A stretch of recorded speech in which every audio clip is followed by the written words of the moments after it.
మొగుడి మొదటి పెళ్ళాం అంటే నీకు సవతి.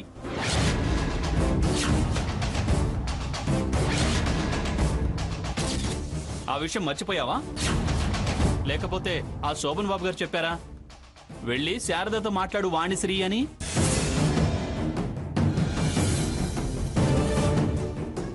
లేకపోతే బెదిరించాడా?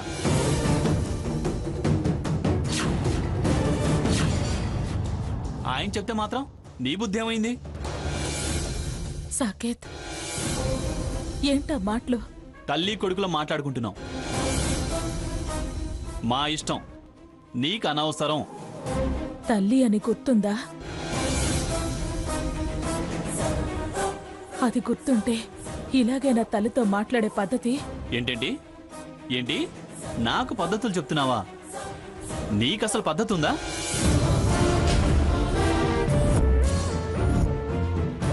మొగుడొద్దు అత్తొద్దు అని ఎప్పుడో వెళ్ళిపోయిందానివి. మళ్ళీ ఏ మొహం పెట్టుకుని వచ్చావు?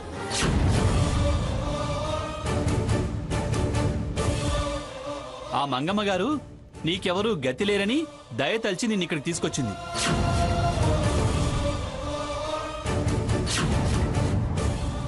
ఇదిగో ఇంత ముద్ద తిని కామ్గా పోయేదాకా సైలెంట్గా ఉండు.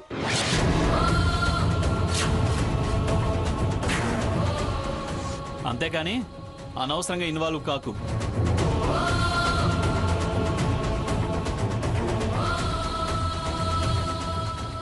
సాకేత్, ఏంట్రా మాటలు? మూర్ఖులు అలాగే మాట్లాడతారు అత్తయ్య గారు. నేను మూర్ఖుణ్ణి, మీ ఆయన ఉత్తముడు పురుషోత్తముడు. అందుకే తల్లిని గాలికి వదిలేశాడు. పెళ్ళాం ఏ విషయమూ చెప్పకుండా గొప్పదనం చాటుకోవటం కోసం చాటుగా వైద్యం చేయిస్తే మౌనంగా ఉన్నాడు. పెళ్ళాం చెప్పే ప్రతి కథని నమ్మే గొప్ప మేధావమ్మా నీ కొడుకు. అవును, వాడు ఖచ్చితంగా మేధావే. నువ్వన్నట్టు పురుషోత్తముడే. నా కొడుకుని కోడల్ని అనే అర్హత, అధికారం నీకు లేదు. ఏదైనా, ఎందులో అయినా, ఇంట్లో అయినా బయటైనా వాడి తర్వాతే నువ్వు. ఎవ్వరికీ గౌరవం ఇవ్వని నువ్వు ఏం మనిషివయ్యా?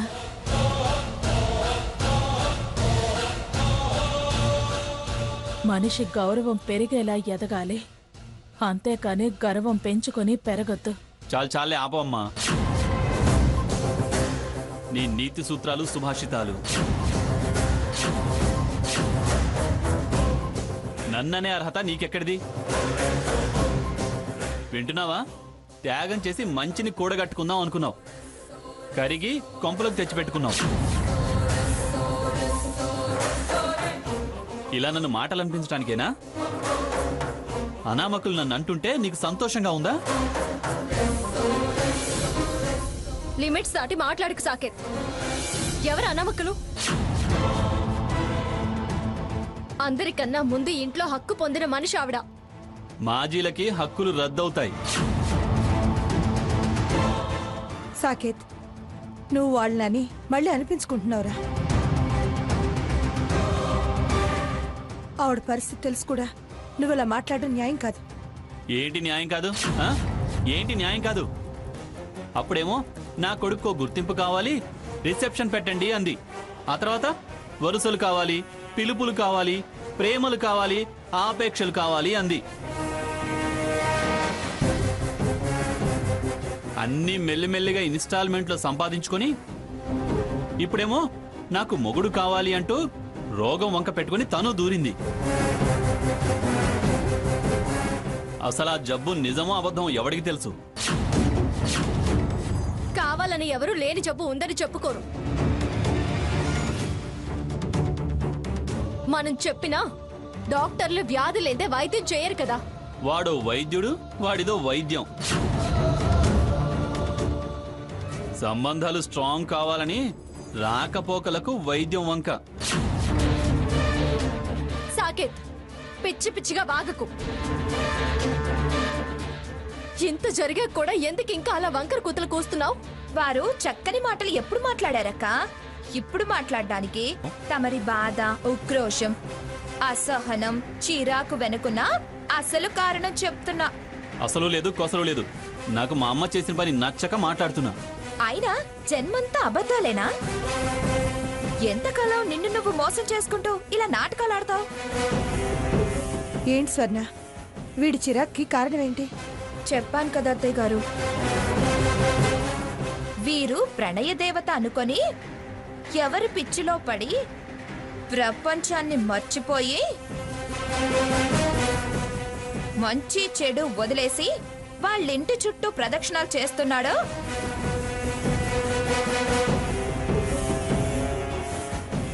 వాళ్ళు చీకొట్టుంటారు. ఆ హారతికి నిశ్చితార్థ ముహూర్తాలు చూస్తున్నారు.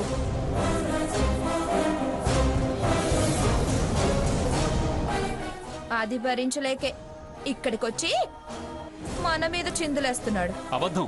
నేను చెప్పేది అబద్ధం కాదు, నువ్వు అబద్ధంలో బతుకుతున్నావు.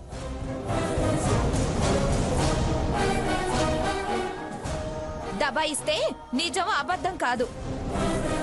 వేసిన చిందులు చాలు, వెళ్ళి తలార చన్నీళ్లు స్నానం చెయ్యి. వెళ్తావా అమ్మమ్మని పిలవనా? అందరూ కలిసి నన్ను చెడ్డోని చేస్తున్నారు. చెడ్డోణ్ణి చేయటం కాదు, ఇక మంచోడిగా మారవని డిసైడ్ అయ్యాం. డ్రామాలాపి వెళ్ళు. ఛ! స్వర్ణ, ఏంటి నువ్వు చెప్పేది? నిజంగా హారతికి ఎంగేజ్మెంట్ చేస్తున్నారా? ఎవరితో? సంజయ్తో. అది కాస్త జరిగితే గాని ఇతని తిక్క కుదరదు. సాకేత్ మూర్ఖంగా మాట్లాడాడు, మీరేం ఫీల్ అవ్వకండి.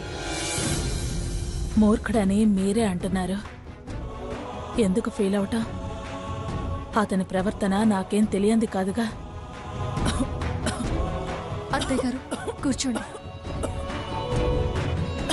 స్వర్ణ, టాబ్లెట్స్ టానిక్ తీసుకురా. సరే. సీత, నేను వెళ్ళి వంట పని పూర్తి చేస్తాను. అలాగే అత్తయ్య గారిని జాగ్రత్తగా చూసుకో. అత్తయ్య.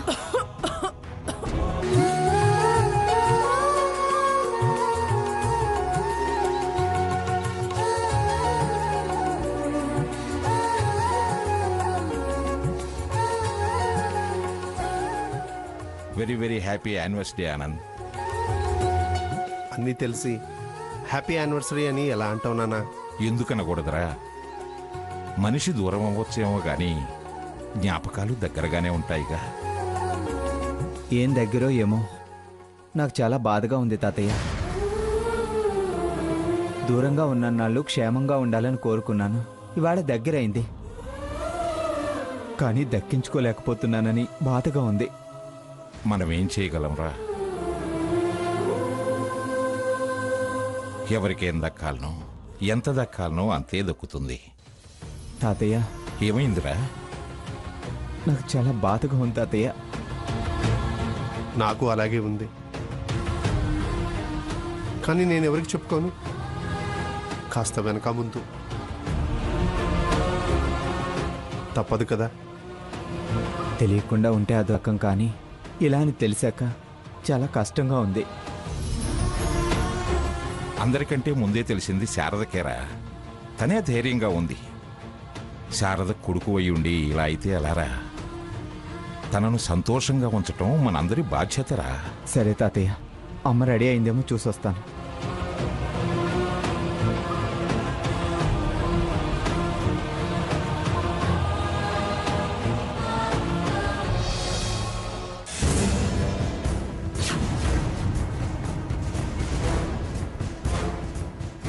సార్ వారు మ్యారేజ్ డేని మ్యారేజ్ అంతా ఫీల్ అవుతున్నట్టున్నారు. పెళ్లి కొడుకులా ఎలా ముస్తాబవుతున్నారు? అయితే తప్పేంట్రా? సిగ్గు లేని వాళ్ళకి ఏ తప్పు లేదు, ఏది తప్పు అనిపించదు. సాకేత్, ఎందుకు అలా అరుస్తావు? యువతలో ఒక పెళ్ళాన్ని పెట్టుకొని వదిలేసిన పెళ్ళాంతో పెళ్లి రోజు వేడుకలు చేసుకోవడానికి కాస్త నా సిగ్గు అనిపించడం లేదా? రేయ్, ఎందుకురా అలా మాట్లాడుతున్నావు? శారద ఏ పరిస్థితుల్లో ఉందో తెలిసి ఎలా మాట్లాడగలుగుతున్నావురా? ఆవిడ పరిస్థితిలో నిజమెంతో అబద్ధమెంతో ఎవడికి తెలుసు? నీ పెద్ద కొడుకు కోడలు నీ చెవిలో పూలు పెడుతున్నారేమో అనిపిస్తోంది. నువ్వు ఏది తిన్నగా ఆలోచించావు, సక్రమంగా చూసావు గనక. నీకు నాటకాలట్టం అలవాటే కదా, అందుకే అందరివి నాటకాలే అనుకుంటావు. ప్రేమ ఆప్యాయతలు నీకేం తెలుసురా? విసురుకోవటం, కసురుకోవటం, విజ్ఞత లేకుండా ప్రవర్తించటం. ఎవరికి విజ్ఞత ఉందో ఎవరికి విజ్ఞత లేదో మీరిప్పుడు చేసే పెళ్లి రోజు పెళ్లి వేడుకలే చెప్తున్నాయి. ఆల్రెడీ పెళ్ళైన వాళ్ళకి మళ్ళీ తాళి తలంబ్రాలు. ఇదేం విజ్ఞత? ఇదేనా విజ్ఞత? 60 నిండాయి షష్టి పూర్తి చేస్తున్నారు అంటే అందంగా ఉంటుంది, అర్థమూ ఉంటుంది. ఈ విపరీతం ఏంటో. అది తను కోరుకున్నది కాదురా, ఒక మధుర జ్ఞాపకంగా మిగిలిపోవాలని నేనేర్పాటు చేసింది. రే సాకేత్, అరవకుండా ఇక్కడి నుంచి ముందు వెళ్ళరా. వెళ్తాను. పోక తమరి కళ్యాణ వేడుక చూసి తరించాలనే కోరిక నాకేం లేదు. మీరు చేసే పని నా తల్లిని ఖచ్చితంగా బాధ పెడుతుంది. తను బయటపడకపోయినా లోపల చాలా వేదనకు గురి చేస్తుంది. ఆమె దిగమింగుకునే కన్నీళ్లు నీకు ఏ ఆనందాన్ని మిగల్చవు. మౌనంగా తను పడే సంఘర్షణ నీకు శాపమై తగులుతుంది. నువ్వు అనుకునే విధంగా లక్ష్మి అలా ఏం ఫీల్ అవ్వదురా. తనే శారదకు దగ్గరుండి అలంకరణ చేస్తుంది. మేము జరిపించేది ఓ సీతారాముల కళ్యాణం అనుకుంటాంరా. ఛ, మీరేమాత్రం మారరు.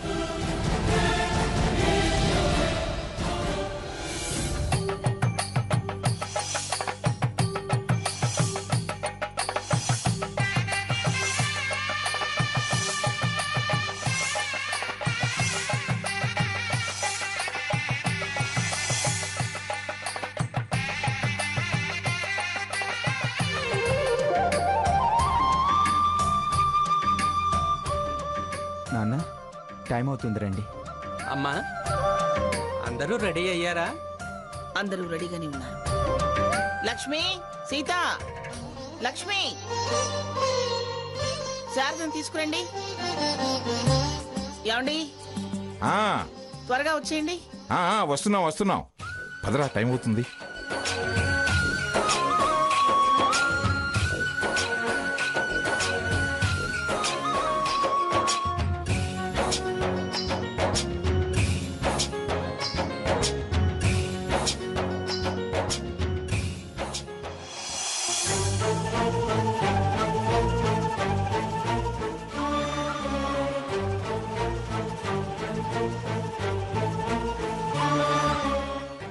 అమ్మా శారద, ఇదంతా ఏమిటి అనుకుంటున్నావా?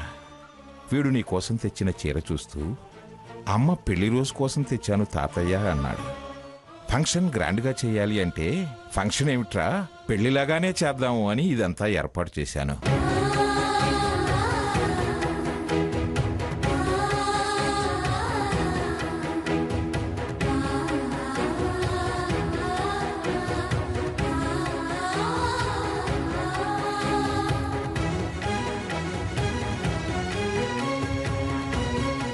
శారదా,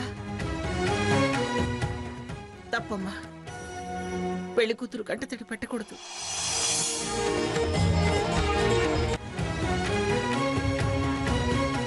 శారదా,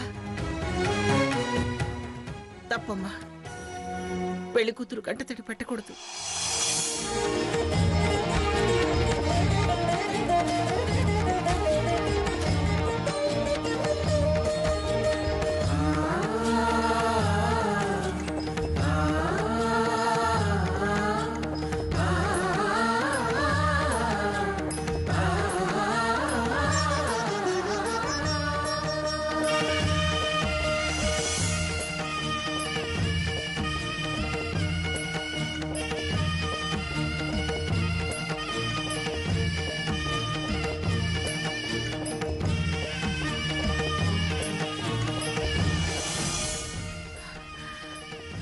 కూర్చో.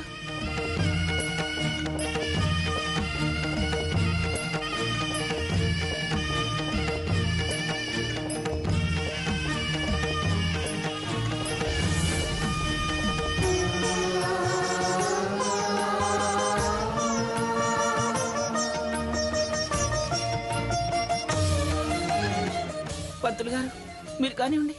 దంపతులిద్దరూ బొట్టు పెట్టుకోండమ్మా. అమ్మా మీరు కూడా తీసుకోండి.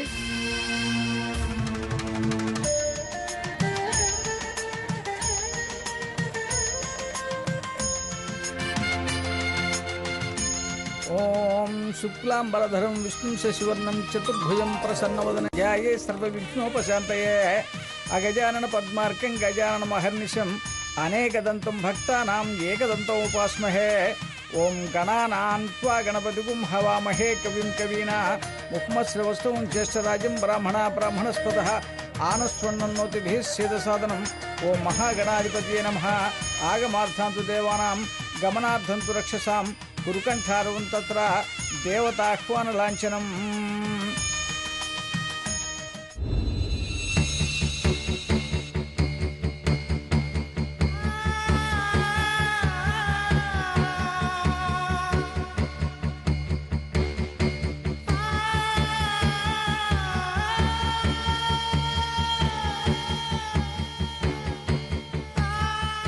బాబు అమ్మాయి తల మీద జీలకర్ర బెల్లం పెట్టండి. అమ్మా మీరు కూడా అబ్బాయి తల మీద జీలకర్ర బెల్లం పెట్టండి. శుభముహూర్తే సావధాన శుభలగ్నే సావధాన లక్ష్మీనారాయణ ధ్యాన సావధాన.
మాంగళ్యం తంతు నానేన మమ జీవన హేతునా కంఠే బధ్నామి శుభగే త్వం జీవ శరదాం శతం. మాంగళ్యధారణ ముహూర్త సుముహూర్తోస్తు శతమానం భవతి శతాయు పురుష శతేంద్రియ ఆయుష్యేంద్రియే ప్రతిష్టతి.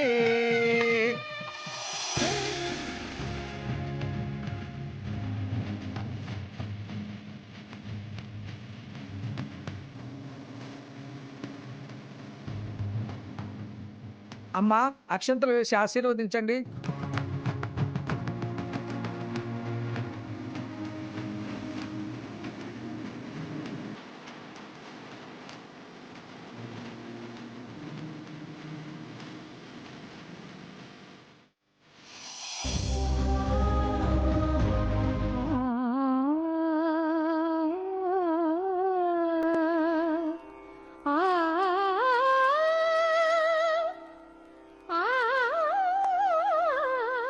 జన్మ జన్మలకు మిగిలే అనుభూతి నాకు దక్కేలా చేసావు లక్ష్మి.